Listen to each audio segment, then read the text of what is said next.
오늘 우리에게 주시는 하나님의 말씀은 구약성경 역대상 4장 9절에서부터 10절과 신약성경 마태복음 7장 7절부터 11절까지의 말씀입니다. 이제 제가 하나님의 말씀을 봉독하겠습니다.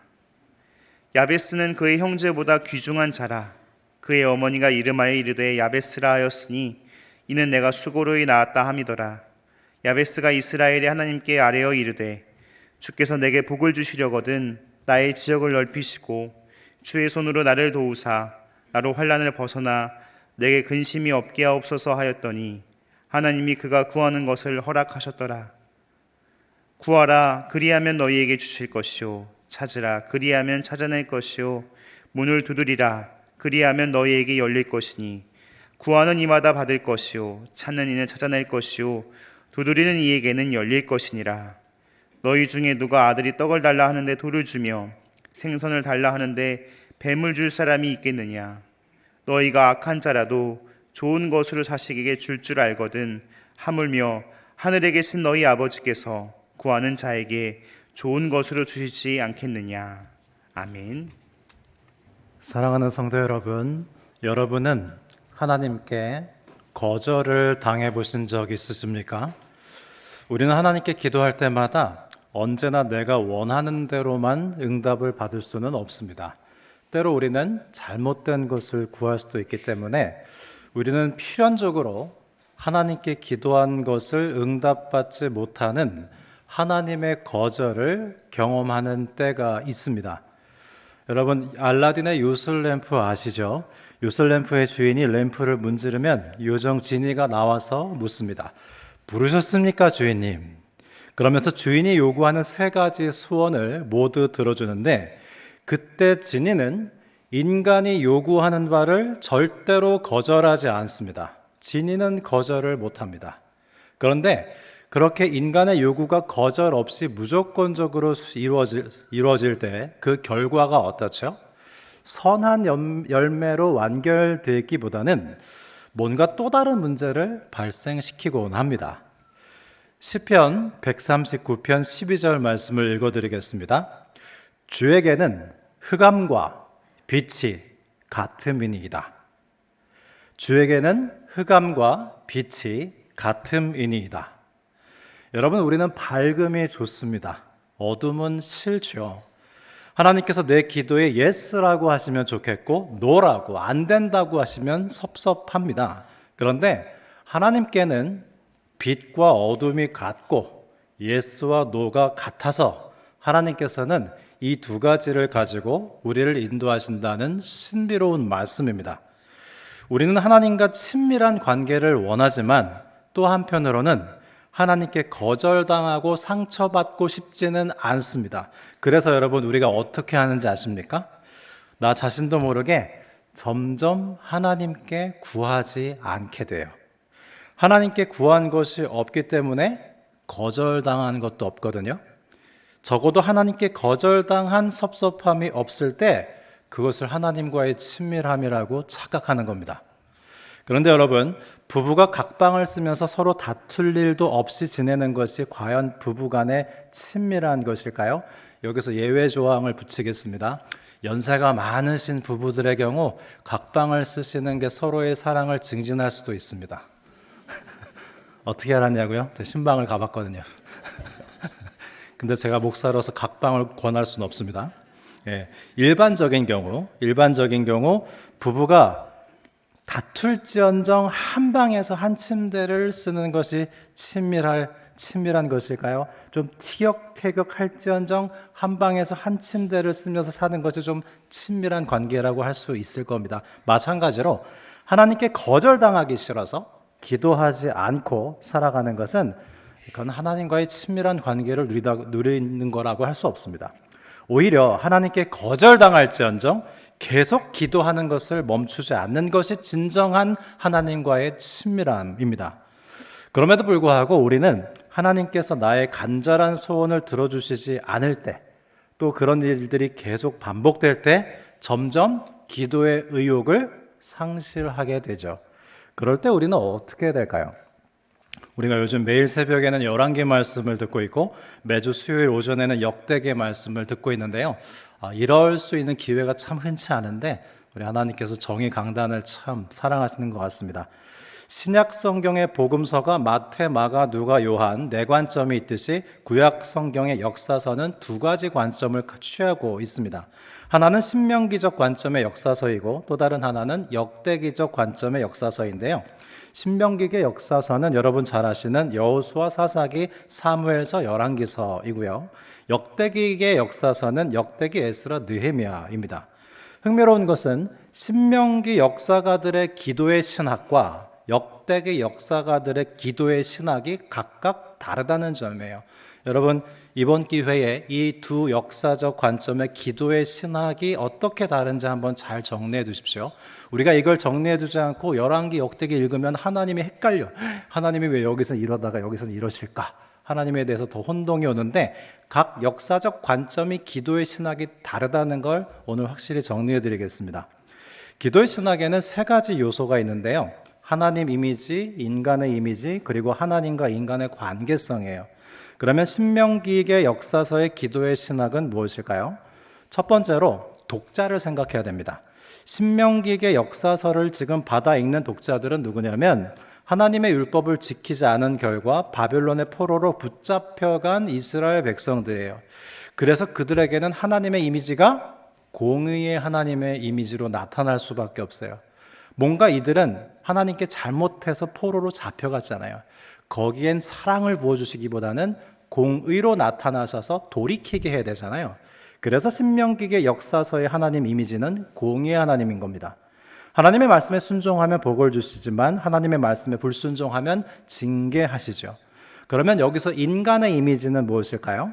신명기의 역사서는 인간을 하나님께 잘못을 범할 수도 있고 하나님 외에 다른 것에 마음이 기울일 수도 있는 존재로 봅니다. 그럼에도 불구하고 인간을 하나님의 말씀에 순종하면 언제든지 하나님께 돌아갈 수 있는 희망적 존재로 보고 있어요. 세 번째로 신명기 역사서는 하나님과 인간의 관계를 어떻게 보냐면 사람은 하나님께 충실하지 못하면 심판받고 불행하게 됩니다.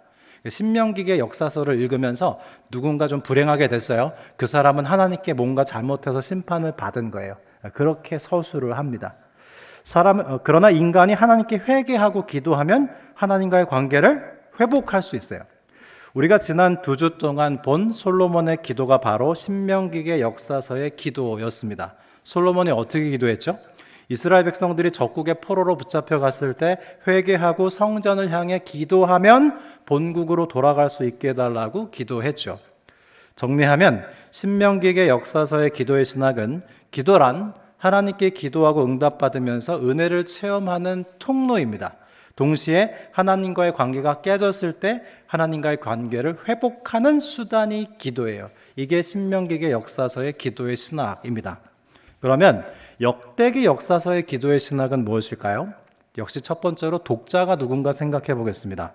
역대기의 독자들은 70년 동안 바벨론 포로 생활을 마치고 돌아온 사람들이에요. 이 사람들이 바벨론 포로 생활 중에 자신들을 해방시켜달라고 얼마나 많이 부르짖고 기도했겠습니까? 그러나 하나님께서는 뜻이 있으셨기 때문에 그들의 기도를 거절하시고 70년이 지난 후에야 이들을 해방시켜 주셨습니다. 그러면 그토록 오랜 시간 하나님의 거절을 경험했던 이스라엘이 다시 기도를 하기 쉬웠을까요? 어려웠을까요? 대단히 어려웠겠죠. 70년 동안 거절당했는데요. 그렇다면 70년간 암울한 포로 생활을 마치고 이제 희망을 가져야 하는 사람들에게 역대기 저자들은 하나님을 어떤 분으로 강조하고 싶었을까요? 역대기 기자들은 하나님의 이미지를 관대하신 하나님, 당신을 신뢰하며 부르짖는 자에게 반드시 응답하시는 하나님, 당신의 복을 너그럽게 베풀어 주시는 하나님으로 묘사합니다. 왜냐하면 이스라엘은 오랜 포로 생활 동안 어느새 하나님을 관대하시지 않은 하나님, 부르짖어도 응답 없는 하나님, 당신의 복을 너그럽게 베풀어 주지 않는 하나님으로 오해하고 있었기 때문이었죠. 두 번째로 역대기를 읽는 독자들은 이 어떤 인간관을 갖고 있었을까요? 그들은 그들 스스로에게도 좋은 이미지를 가질 수 없었습니다. 우리가 누군가 하나님께 구원받지 못한 사람들이다. 우리는 하나님께 버림받고 잊혀진 사람들이다. 이런 인간관을 갖고 있었어요.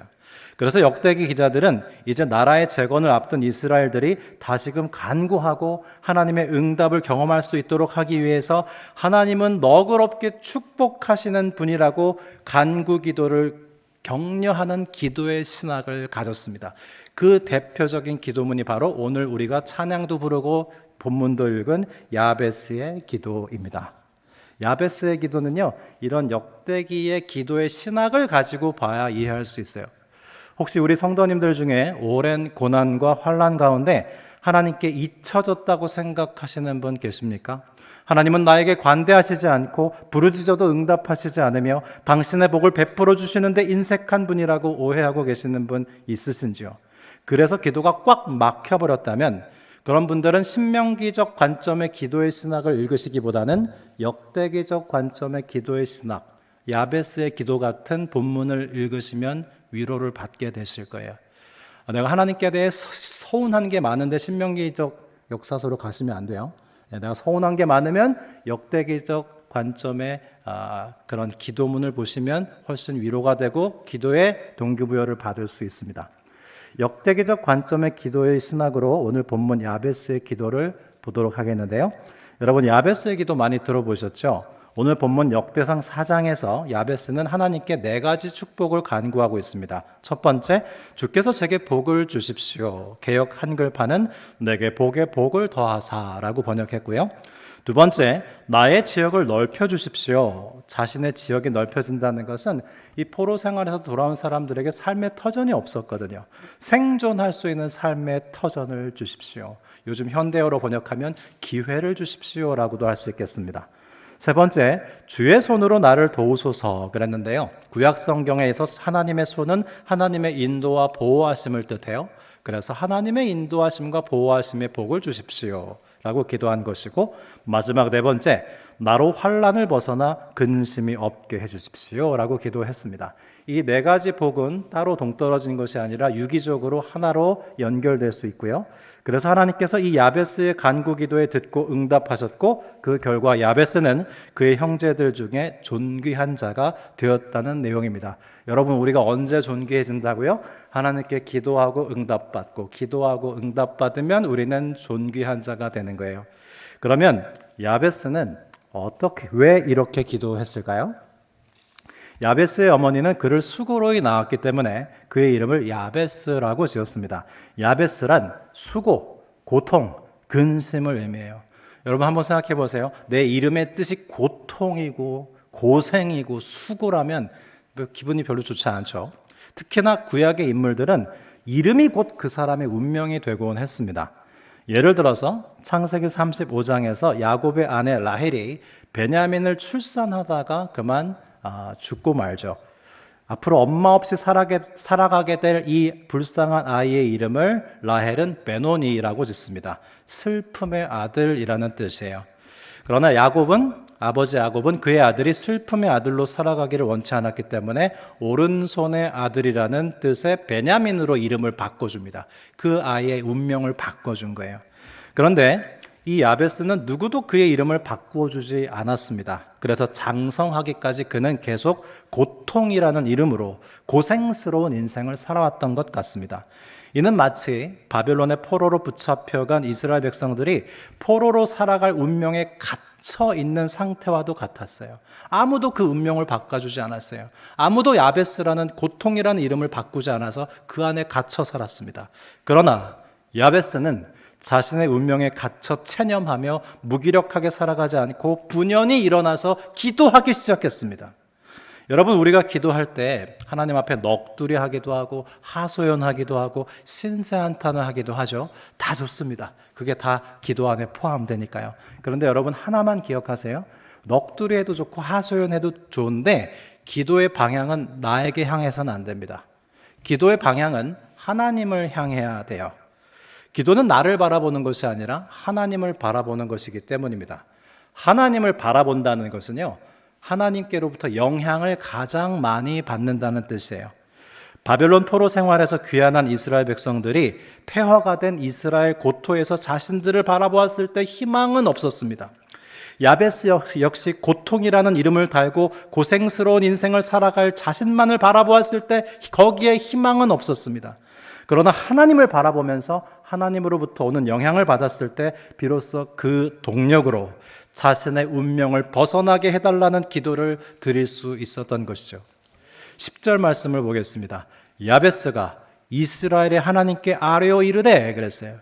여기서 이스라엘의 하나님이라는 칭호는 역대기에 33번 등장하는 하나님의 이름입니다. 이건 우연이 아니에요.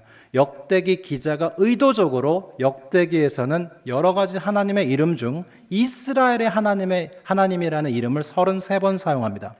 이스라엘의 하나님이라는 뜻은 다른 신과 비교할 수 없는 세상을 통치하는 신이라는 뜻이에요.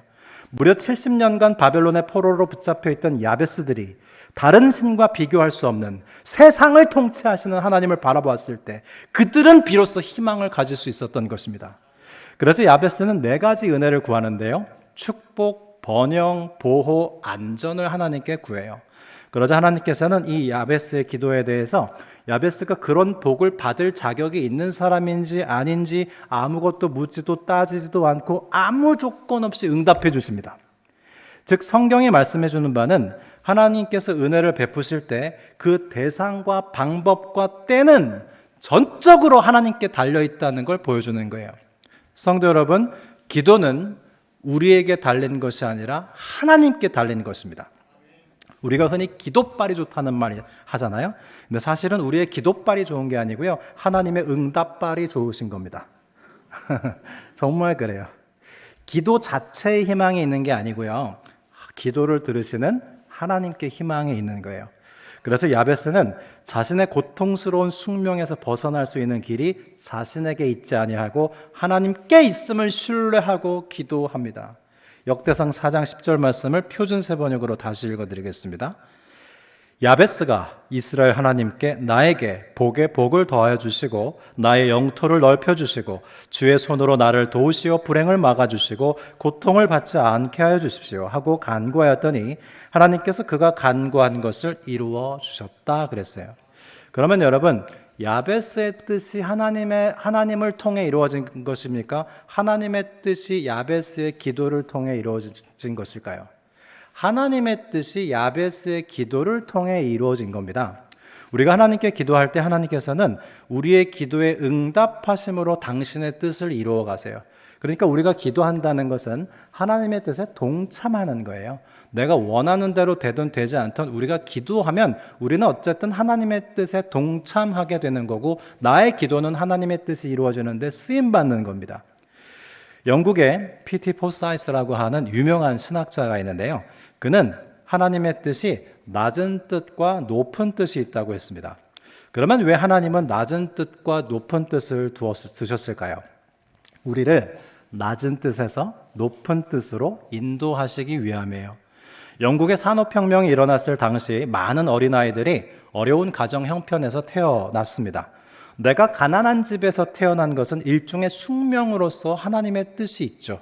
그러나 하나님의 뜻이 가난한 집에서 태어난 아이가 평생 가난하게 사는 것일까요? 그렇지 않습니다. 하나님께서는 그 아이가 열심히 공부하고 일해서 가난으로부터 벗어나기를 원하세요. 이것이 하나님의 높은 뜻입니다. 인간은 살아가다 보면 병에 걸리기 마련입니다. 우선 그것은 하나님의 뜻일 수는 있습니다. 그러나 그것은 하나님의 낮은 뜻입니다. 그렇다면 인간이 의학을 발전시켜서 병을 치료하고 더욱 장수하도록 하는 것은 하나님의 뜻을 거스르는 것일까요? 그렇지 않죠.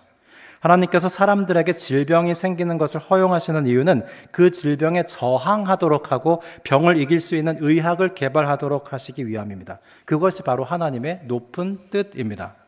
수영선수 박태환 씨는 천식 환자였습니다. 그가 천식 환자라는 것은 그가 처한 숙명으로서의 하나님의 낮은 뜻이죠. 그러나 그는 천식을 치료하기 위해서 수영을 했는데 국가대표 수영선수가 되고 말았습니다. 그것은 그를 향하신 하나님의 높은 뜻입니다. 야베스는 그의 어머니가 고통 가운데 그를 출산하고 고통이라는 이름을 지어주었죠. 그 또한 야베스의 숙명으로서의 하나님의 뜻입니다. 그러나 그것은 하나님의 낮은 뜻이에요. 그는 고통이라는 숙명에 갇히지 않고 그로부터 벗어나야 했고 하나님께 번영과 축복과 보호와 안전을 구한 결과 축복을 받습니다. 그것이 바로 야베스를 향하신 하나님의 높은 뜻이에요. 사도 바울은 심각한 질병이 있었습니다. 전승에 따르면 그것은 간질이었다는 유력한 견해가 있는데요. 여러분 생각해 보십시오. 사도 바울이 복음을 전하다가 갑자기 발작이 일어나서 입에 거품을 몰고 쓰러져 버립니다. 실제로 그런 일은 종종 일어났을 거고요. 그런 그에게 복음을 전해 듣는 사람들은 뭐라고 했을까요? 당신 병도 못 고치는 신을 내가 왜 믿소? 라고 하지 않았을까요? 그래서 사도 바울은 자신을 위해서가 아니라 하나님의 복음을 위해서 병을 고쳐달라고 3번 기도했습니다. 3은 완전수입니다. 단 3번 기도한 것이 아니고 더 이상 기도할 수 없을 정도로 저항하며 기도했다는 뜻이에요. 그러자 하나님께서 어떻게 응답하십니까? 바울아, 내 은혜가 내게 족하다. 너는 지극히 큰 계시를 받았기 때문에 교만할 확률이 대단히 높지. 너는 오히려 병을 갖고 있는 것이 복되다.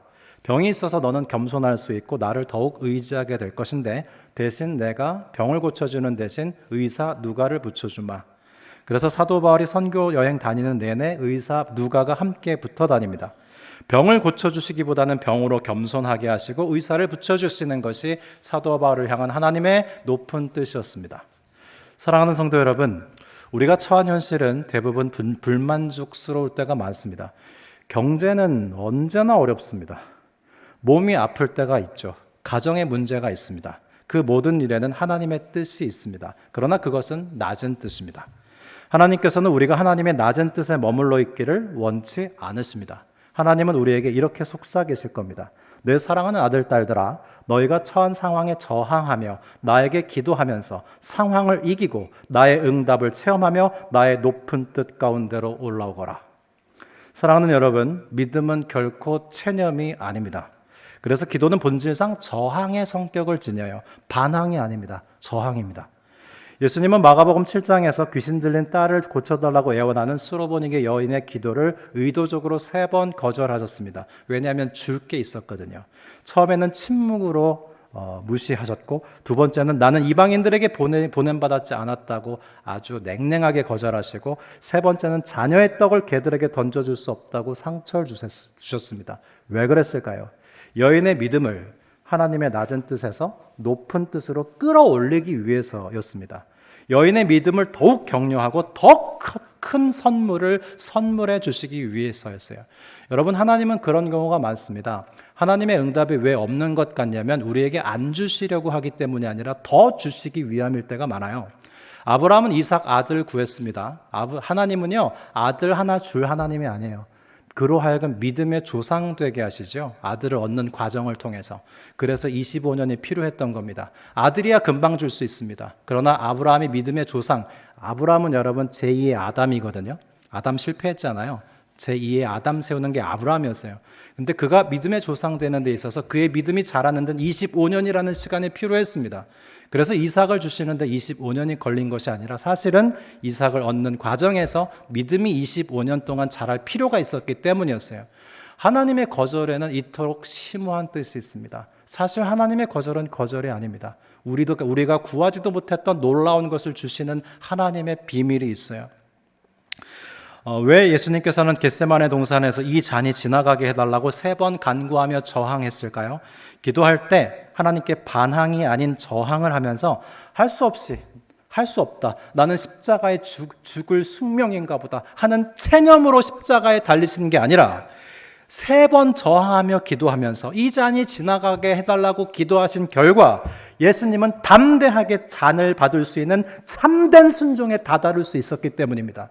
여러분, 예수님조차 저항하며 기도하는 시간이 필요했다는 건 우리한테 대단한 도전을 줍니다. 이처럼 사도 바울도 예수님도 야베스도 하나님의 낮은 뜻에서 높은 뜻으로 기도하며 도약했습니다. 그래서 제렌 키에로케고는 이렇게 말했죠.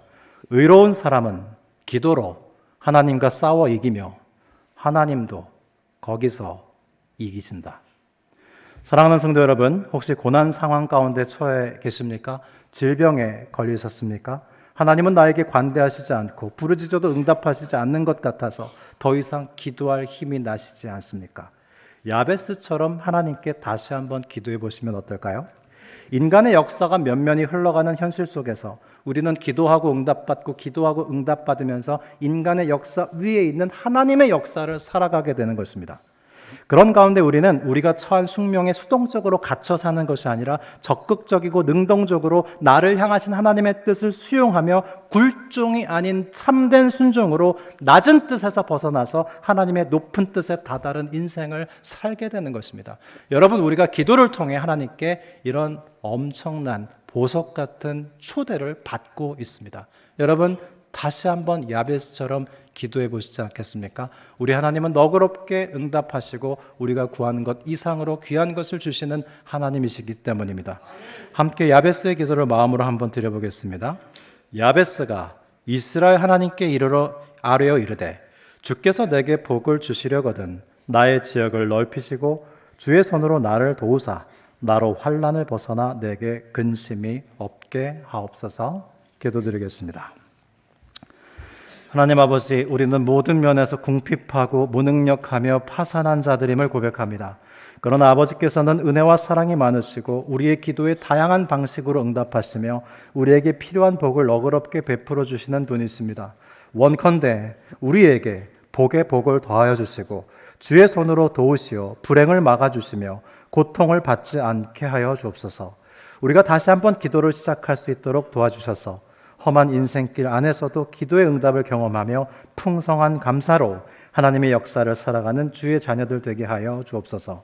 지금 여기 우리와 함께 계시는 예수 그리스도의 이름으로 감사하며 기도드립니다. 아멘.